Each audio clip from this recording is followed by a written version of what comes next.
나는 규칙적으로 20발을 세웠다.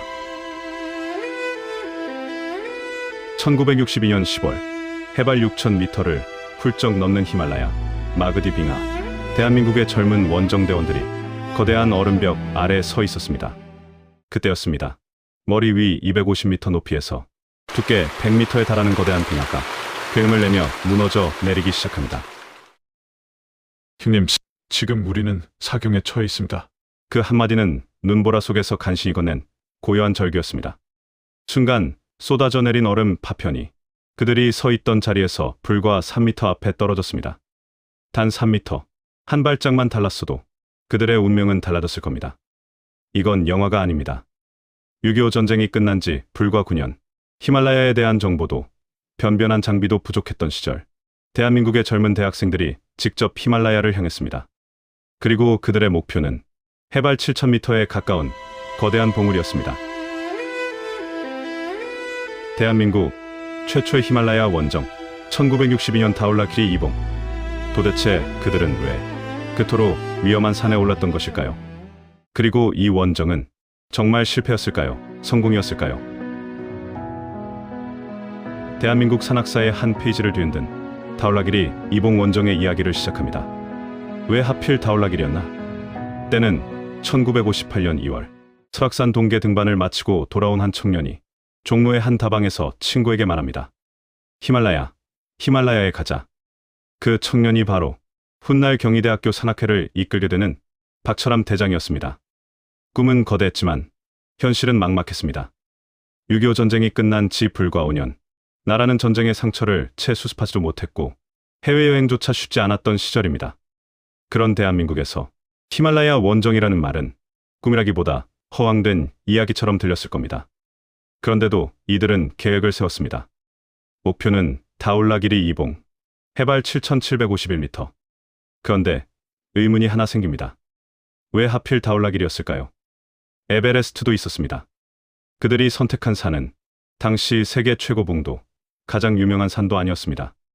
오히려 아직 정상에 오른 사람이 없는 위답봉이었습니다. 그리고 당시 상황에서 입산 허가를 받을 수 있는 가능성도 상대적으로 높았습니다. 결국 다울라키리는 그들이 가장 쉽게 오를 수 있는 산이어서가 아니라 대한민국이 처음 도전할 수 있었던 현실적인 히말라야였던 겁니다. 지금처럼 인터넷으로 산 정보를 검색하고 위성지도를 들여다보고 최신 장비를 주문할 수 있는 시대가 아니었습니다.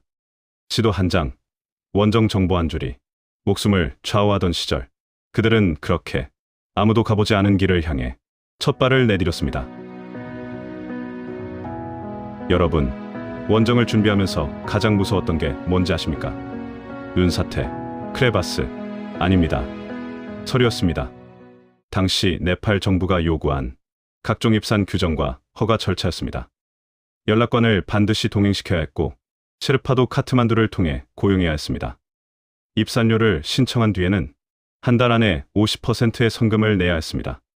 규정을 지키지 못하면 허가 자체가 취소될 수도 있었습니다. 그런데 넘어야 할 산은 네팔에만 있는 게 아니었습니다.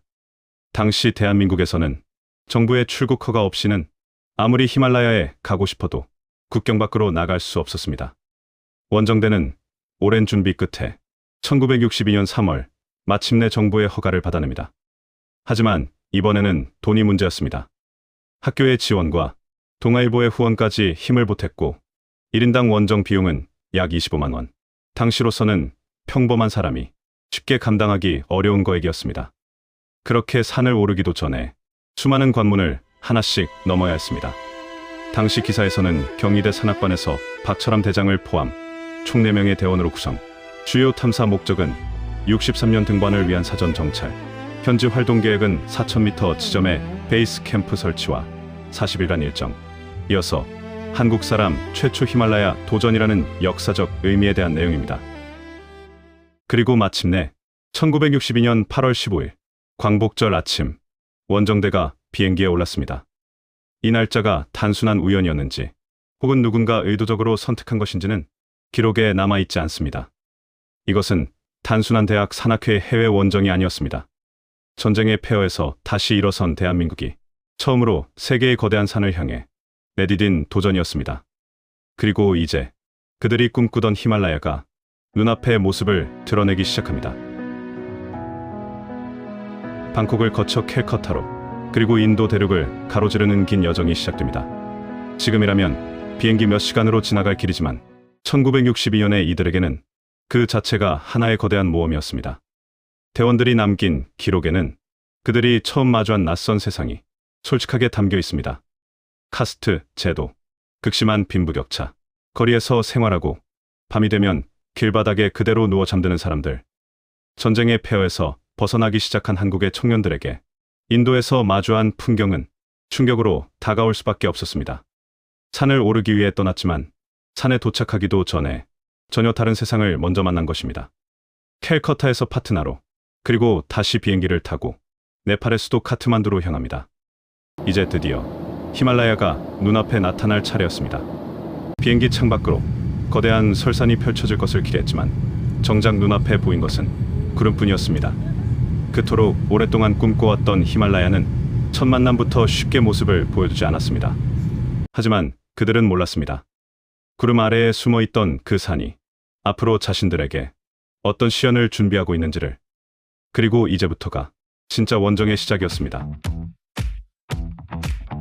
카트만두에 도착한 원정대가 가장 먼저 해야 할 일 중 하나는 셰르파를 고용하는 것이었습니다. 셰르파, 히말라야의 고산지대에서 살아온 사람들로 험준한 산길을 누구보다 잘 알고 있는 전문 산악 안내인들입니다. 당시 원정대에게 셰르파는 단순히 짐을 나르는 사람들이 아니었습니다. 낯선 히말라야에서 길을 찾고 고소에 적응하고 때로는 원정대의 생명까지 책임지는 중요한 동료였습니다. 그리고 이 원정에서 우리가 기억해야 할 이름이 하나 있습니다. 일라 텐징. 그는 이미 고산 등반 경험을 갖춘 베테랑 셰르파였습니다. 당시 셰르파 사회에서 고산 등반 경력은 단순한 기록이 아니었습니다. 높은 산을 오를수록 그들의 명예와 위상도 높았습니다. 특히 7,500m 이상의 고도를 오른 셰르파에게 주어지는 이른바 타이거 배지는 그들에게 특별한 의미를 가진 명이었습니다. 이처럼 언어도 다르고 문화도 달랐던 한국의 젊은 산악인들과 셰르파들. 하지만 산에서는 국적도 언어도 중요하지 않았습니다. 누가 앞에서 길을 찾고 누가 뒤에서 자리를 잡아주느냐입니다. 결국 서로의 목숨을 맡겨야 하는 하나의 원정대였습니다. 그리고 이때 쌓인 신뢰가 훗날 아주 중요한 의미를 갖게 됩니다. 원정대 전체의 운명을 뒤흔드는 뜻밖의 사건이 벌어지기 때문입니다. 그 이야기는 잠시 후에 다시 등장합니다. 지금은 먼저 이들이 마침내 다울라기리로 들어가는 그 순간을 따라가 보겠습니다. 포카라에서 시작된 카라반.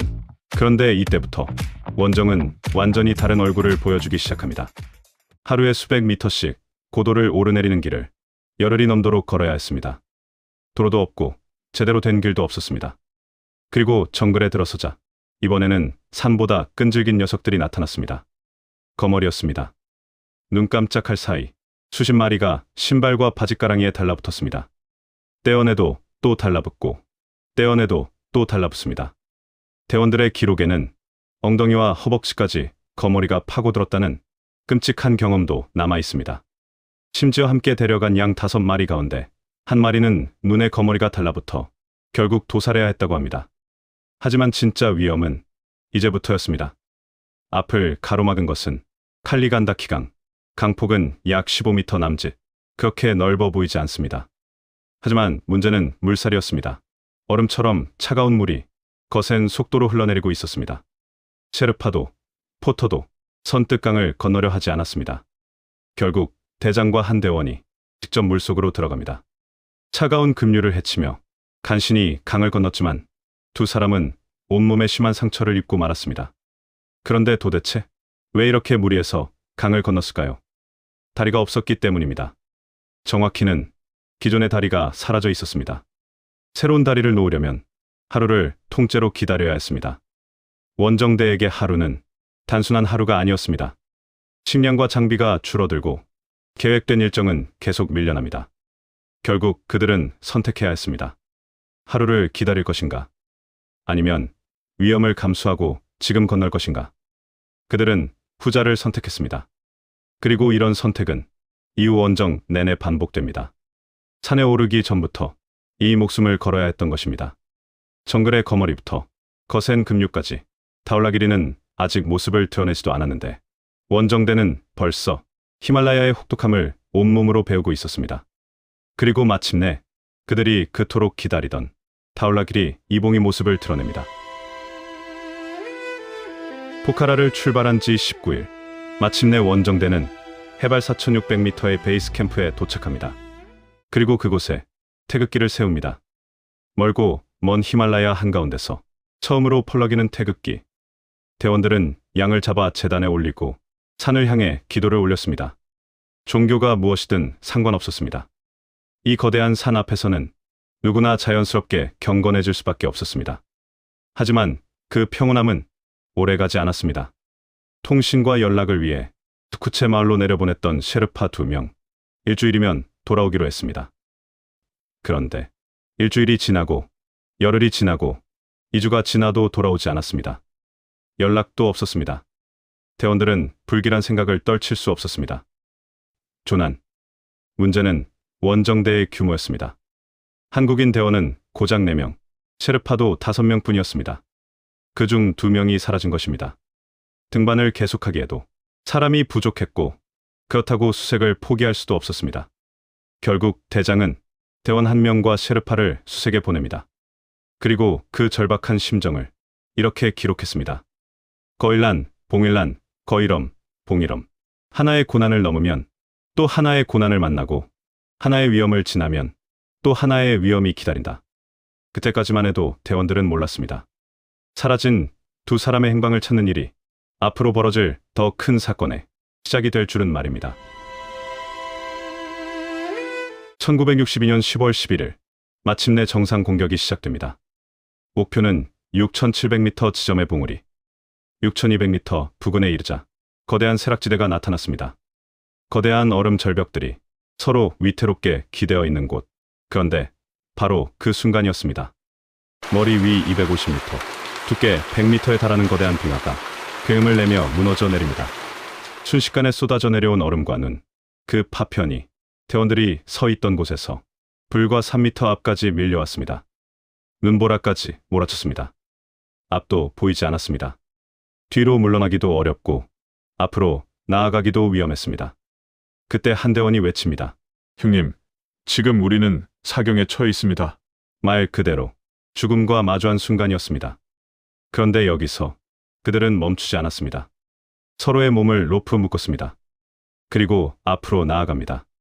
앞에는 크레바스, 그 위를 아슬아슬하게 덮고 있는 눈다리, 스노브리지가 놓여 있었습니다. 건너는 것 자체가 위험했습니다. 하지만 그들은 계산했습니다. 만약 눈다리가 무너지더라도 서로 로프로 연결되어 있다면 로프 길이만큼만 추락할 수 있다. 그리고 다시 올라올 가능성이 있다. 결국 선택은 하나였습니다. 죽을 수도 있지만 앞으로 가는 것. 그렇게 한 걸음씩 나아갔습니다. 그리고 이 위험한 구간을 통과하는 불과 40분 동안 빙하는 무려 9차례나 무너져 내렸다고 기록되어 있습니다. 빙하를 건너자 50도에 가까운 빙벽이 나타났습니다. 오르는 길은 이곳뿐이었고 곳곳에는 눈사태 흔적이 남아 있었습니다. 더 이상 물러설 수도 없었습니다. 운에 맡긴 채 6,300m 지점의 좁은 곳에 제3캠프를 설치했습니다. 그리고 식욕은 점점 떨어졌고 빨래비누를 씹는 듯한 머터와 심한 갈증을 견디며 점심을 먹고 다시 출발합니다. 20발, 멈춥니다. 다시 20발, 또 멈춥니다. 그렇게 한 걸음씩 줌의 구간을 빠져나왔습니다. 그리고 마침내 시야가 열렸습니다. 눈앞에 봉우리가 나타났습니다. 6,700m 피크, 대장은 그 자리에 그대로 주저앉았습니다. 뒤이어 올라온 대원과 서로 부둥켜 안았습니다. 그리고 울었습니다. 품속에 간직해온 태극기와 교기, 그리고 네팔 국기를 꺼내 티켈에 매달았습니다. 마침내 깃발이 히말라야의 바람 속에 펄럭였습니다. 1962년 10월 11일 오후 3시, 6,700m 정상 도달. 그런데 여기서 한 가지 중요한 사실을 짚고 넘어가야 합니다. 이곳은 어디까지나 6,700m급 전이봉이었습니다. 당초 목표였던 타올라 길이 이봉의 정상, 해발 7,751m에는 도달하지 못했습니다. 장비도 부족했고 인원도 부족했습니다. 무엇보다 시간과 체력에 한계가 있었습니다. 타올라키 이봉의 초등은 그로부터 9년 뒤인 1971년 오스트리아와 미국의 합동 원정대에 의해 이뤄집니다. 그렇다면 이 원정은 실패였을까요? 목표한 7,751m 정상에 오르지 못했으니 실패라고 할 수도 있습니다.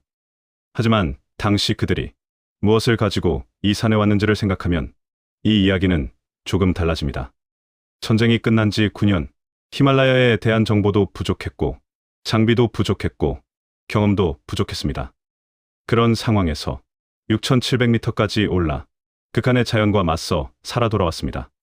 그리고 대한민국 산악사에 처음으로 히말라야의 깃발을 세웠습니다. 그리고 이 원정에는 아직 끝나지 않은 이야기가 하나 더 남아 있었습니다. 바로 사라졌던 두 셰르파의 행방입니다. 정상에 올랐다고 끝난 것이 아니었습니다. 하산길, 대장이 살얼음처럼 얇게 덮인 크레바스를 잘못 밟는 순간 몸이 그대로 얼음 속으로 떨어졌습니다. 하지만 기적적으로 배낭이 얼음 가장자리에 걸려 살아납니다. 그리고 마침내 벤이 마을에 도착합니다. 여기서 뜻밖의 소식이 기다리고 있었습니다. 한동안 행방을 알 수 없었던 그 셰르파들이 살아있었던 것입니다. 두 셰르파는 마그디 코를 넘던 중 갑작스러운 폭설과 혹한을 만났고 심한 동상을 입었습니다. 결국 다시 고개를 넘어 베이스 캠프로 돌아올 수 없었습니다. 1962년 다울라기리 원정은 그렇게 끝을 향해 내려오고 있었습니다. 그 치열했던 최초의 원정 이야기가 60여 년이 지난 지금 다시 대중의 기억 속으로 되살아나고 있습니다. 그렇다면 우리는 왜 지금 이 이야기를 다시 꺼내는 것일까요? 60년이 지난 지금도 1962년 다울라기리 원정을 두고 의문을 제기하는 사람들이 있습니다. 그런데 당시 기록에는 분명히 다울라기리 이봉이 아닌 무명봉에 올랐다고 되어 있습니다. 그럼에도 박철암 대장이 훗날 봉우리에 오르지 못했다고 커밍아웃했다는 식으로 표현하며 1962년 원정 전체를 거짓으로 결론 내리기도 합니다. 물론 의문을 제기할 수 있습니다. 하지만 그 의문에 문제를 제기하는 사람들의 본뜻까지 왜곡해서는 안 됩니다. 그들은 원정을 거짓으로 만들자는 것이 아니라 무엇이 사실고 무엇이 아닌지를 제대로 따져보자는 것입니다. 다울라기리 이봉에는 오르지 못했습니다. 그러나 6,700m가 넘는 무명봉에 도전하고 올랐었다는 사실까지 부정할 필요는 없습니다. 60년이 지난 지금 필요한 것은 비난이 아니라 그들의 도전과 기록을 있는 그대로 바라보는 것이 아닐까요? 1962년에 그들은 다울라기리 이봉 정상에는 서지 못했습니다. 하지만 그들이 남긴 도전은 60여 년이 지난 지금까지도 우리에게 이야기를 들려주고 있습니다. 정상보다 오래 남는 것. 어쩌면 그것이 산이 우리에게 남기는 진짜 유산인지도 모르겠습니다. 오늘 우리는 60여 년 전 한 젊은 원정대가 걸었던 길을 다시 걸어봤습니다. 아는 만큼 산이 보이는 산 이야기, 오름TV였습니다.